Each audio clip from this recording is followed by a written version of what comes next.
Hi there, Chris here with another fresh tip for you all. In this video, we are going to answer the question of using a retardant with Citadel Colour Contrast. And so basically, why would you want to use an acrylic retardant with the Citadel Contrast? And basically, it's so that it gives you a little bit more working time because maybe you want to create some blends. Now, I've demonstrated creating blends with feathering as far as with contrast, but I've not shown it with retardant. And so basically, with a product like, say, for example, Vallejo's retardant here, which is one of my personal favorites, and I use this often whenever I'm looking to slow down drying times. With this particular product, mixing it in with Citadel Contrast, as some of you may or may not know, Citadel Contrast flows very thin, kind of like the shade washes, but not quite as thin as that. It is got a little bit more body to it, but it's not as thick as the paint is concerned. Vallejo's retardant is quite thick. So mixing the contrast paint in with this retardant will make the paint flow a little bit thicker. Bear that in mind when laying it onto a model surface. So what we can do is apply it onto a model surface, lay down a bit of color, and then lay down our other color, kind of doing a bit like a two brush wet blend kind of thing, and allow the retardant to play on the surface. We'll use it in that fashion. We're not going to mix the color into the dollop of paint because I don't think it's entirely necessary. I think this particular way of using the retardant on a model surface. And so really quickly here, let's just jump right into it and let's see how it looks. So I'm going to take a little bit of the retardant and apply it to my palette here. And as I had shown in a previous example of using the retardant, I'm just going to lay it onto the model surface and then basically lay the paint on top of the retardant that's on the model surface, as I will demonstrate. First, I'm going to grab a little bit of the Ayenden yellow. This is the contrast yellow. Basically what we'll do here is we're going to create like a little transition of color along the hairs here, for example. So I will grab a little bit of the retardant here and begin laying it onto the surface, working it into the little nooks and crannies, as it were. It's really not a whole lot on my brush. I'm applying it basically how I would if I was applying just paint, essentially. So I'm not laying a lot down on this surface, as you may or may not be able to tell. Give the brush a very thorough washing, rinsing, so that you do not contaminate your contrast colors. We're going to grab a very generous amount of color onto our bristles here.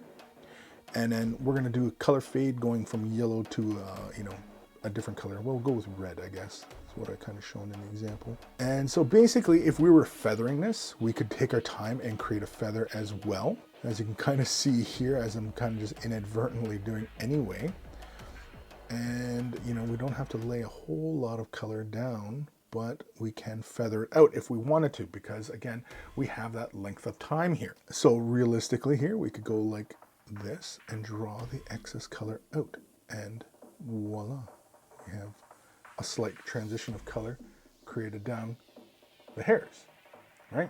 Next, really quickly here, I'm going to grab a little bit of the red and we're going to create a transition. Now, because we have that retardant sitting on that surface, we have a fair amount of time to play with the color. We don't have like hours or anything like that, but we do have a pretty good amount of time for the amount of time that you can change colors and things of that nature. So I'm just going to grab a fairly generous amount on my bristles here, and I'm going to lay it on the opposite end. Ooh, that's a little bit too much, but that's okay. And so normally, and the amount of time that it's taken me to describe all this side would have already been dry, but you can still see it's still slick with moisture. I'm rinsing my brush off, and then really quickly here, I'm going to just blend the colors out. I do have quite a bit on there, and I'm not a huge fan of how much I laid down.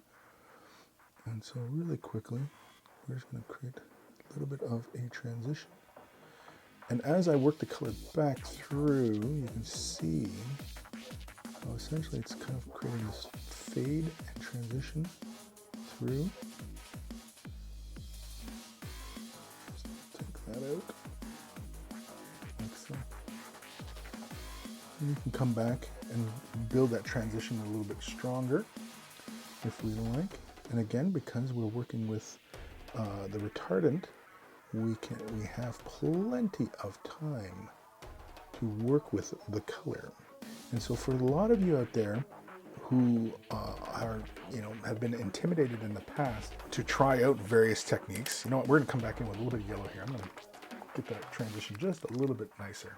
So really quickly here, I grab a little bit of the yellow, not a lot, just enough to dampen the bristles here. And then I'm gonna come back in. Again, we got plenty of time. You can see, probably could even come in at this point here and grabbed some of that excess color, but you can see we can fight with this transition back and forth till we get it to where we want it. Again, because we have all sorts of time. I'm not saying we have like hours of time to create a transition, but we have a fair amount of working time here. And as you can see, really quickly, I just laid that down, and and it's still wet. Even as I'm talking here, you can still see the light reflecting off it. It looks glossy. That's because it's still wet. Using an acrylic retardant with the contrast to help you create transitions and fades is a definite way to go. Absolutely nothing wrong with it. Nothing's gonna happen. Nothing's gonna explode if you use Vallejo products with Citadel products. Nothing weird's gonna happen. Although of course we may jump dimensions, but but that is it. So hopefully you found that information useful, and so hopefully you're not going to be afraid to give this a try.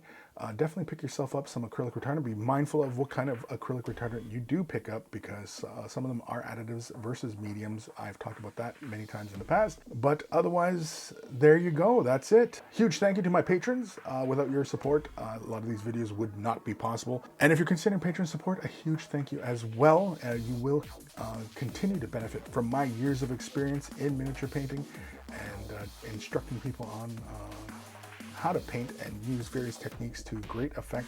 So thank you for watching. Take care of those brushes, and they will take care of you.